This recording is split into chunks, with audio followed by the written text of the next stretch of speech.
Hi, and welcome to the third channel of CryptoNote. Today we'll be talking about the process of how do you start a scholarship program, and secondly, what are the steps to actually create an account for a scholar. So let's get right into it. First thing first, how is the flow of the scholarship recruitment process like? So where can you recruit scholars?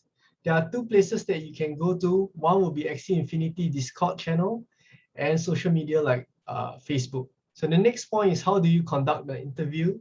The third point is setting up scholar's account and the wallet. And lastly is buying the Axie for the scholar. So let's talk about contract. A written contract is better than a verbal contract because both parties will have a record of it. In the event of any dispute, both of you can refer to the contract to clarify matters. In the contract, I would include things like the split. So it's very common for split to be in percentages where you will get 50-50, 60-40, or 70-30. Personally, I use two different tiers to determine the split. An example of my scholarship, how I split the two tiers would be the first tier. If their daily average for the 2 weeks is 142 and below, for every day I will take 85 SLP and the remaining will be for the scholar. If they were to hit 143 daily average for 2 weeks and above, I will give them 40% and I will take 60%. The next thing to include in your contract will be the expectation of their performance for the first week and subsequent weeks.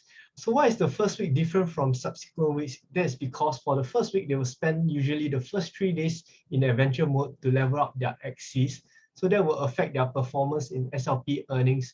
It's not because they are bad, but they need to level up their axies so that subsequent days is easier for them to clear the daily missions. Thereafter, they will be able to spend all 20 energies on PvP, and just after expending the 20 energies, they can use the remainder for adventure mode. In regards to reporting of their daily performance, personally, I like to do it on a Google Sheet. So I will create a Google Sheet and send it to every scholar. So after completing their daily missions every day, they will update the Google Sheet accordingly. I find that this is more reliable than having a website tracker. Of course, I will use a website tracker as well, and I will share with you the link of the tracker that I used in the description below. But the Google Sheet will be more reliable because for the tracker, there are some days where there is a lag and the SLP reporting will not be accurate. The next thing to talk about is termination clause. It is important to define very clearly what are the situations or circumstances that will cause a scholarship to be terminated.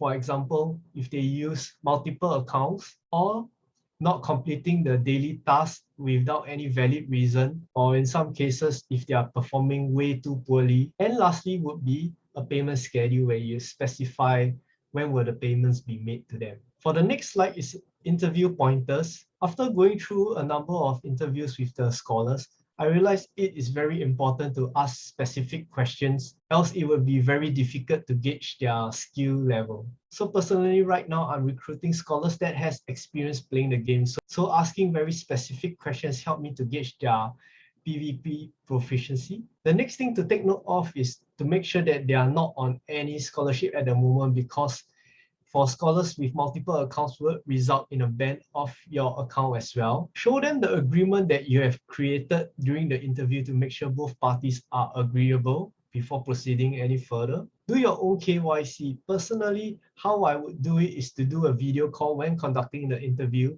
This accomplishes 3 things. One is that I know the profile picture matches the person that I'm talking to during the video call. So 2, when I'm asking very specific questions in regards to PvP, I know that a person is answering me and not someone else beside him or be helping him to answer the questions. This is a very common issue when you're doing it via text, that they may be able to ask their friends for answers and there might be a lag time in the reply. That's because they're waiting for their friends to help them answer the question, and you will not be able to fully assess their PvP proficiency. And lastly, I will also be able to assess their internet connection, because it's very common as if your scholar is in the Philippines, there might be times where they have electricity blackout. So if they're only using Wi-Fi, they won't be able to play for that day. So it will be good if they have data, so I can assess if their connection is good with data as well. And lastly would be payment.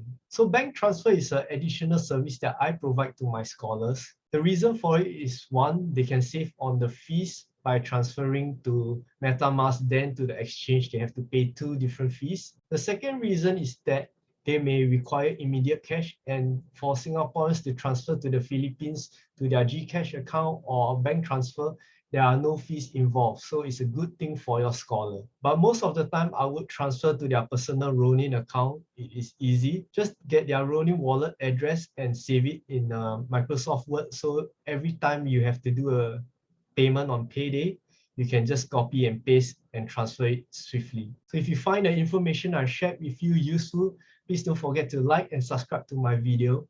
I'll be very thankful if you do so, because that will support my channel a lot. So the next thing that I will share with you is how do you actually create a Scholar account. So the first thing that you need to create is an email. Personally, I use Gmail, so you can use whichever email you want. So one thing that you might want to do when creating an email for your Scholar is to standardize the email. So I usually use my personal email up front, followed by a dot, then scholar01. So it's easier for me to keep track of all my scholars in future, and I will not forget the email. So if you have more than one scholars, you can add 02, 03, so on and so forth. So that is what I do when creating an email for my Scholar. So after you have created the email, the next thing that you need to do is create a Ronin account for your Scholar. You do not need to set up a second Ronin wallet for your Scholar. You just need to create another account within the same wallet that you have already do so. So what you want to do is click on the Ronin extension. On the top right corner, you will see a human icon. Click on that and press create account. So this is how you create multiple accounts within one Ronin wallet. So click on create account and just rename it. So how do you rename it? What I do is I will write their name at the front, followed by space dash space scholar01.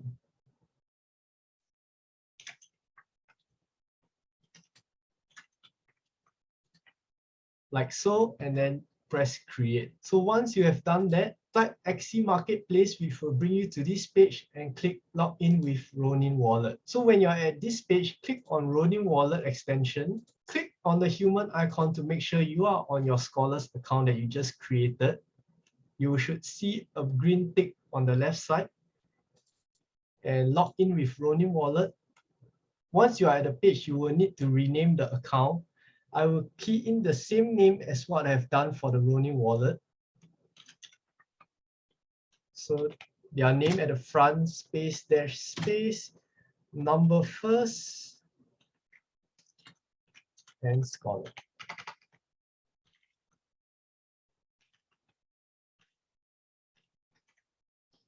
Save. Next is to set up the account with the email and password that you have done earlier. Key in the email and password you have created earlier and press confirm. Next, they will send you a verification code to the email they've created. So go back to the email. So you will receive this email, click on it, and key in the verification code. Once you have verified, it should look something like this. So the next step is to copy the Ronin address and log out from here. Click on the Ronin extension again. This time, click the top right corner of the human icon. Go back to your main account and press login with Ronin Wallet. So once you have bought the Axie for your scholars, go to inventory, click on the Axie that you want to give to your scholar. Click on gift, paste the address that you've copied previously, and you will see the name pop up. So make sure you see your scholar's name here and click on that. And when you're gifting an Axie to the scholar, take note that whatever level it is, it will reset to 1. So press gift, and your Ronin window will pop up to ask you to confirm the transaction. So click on confirm, and that's done.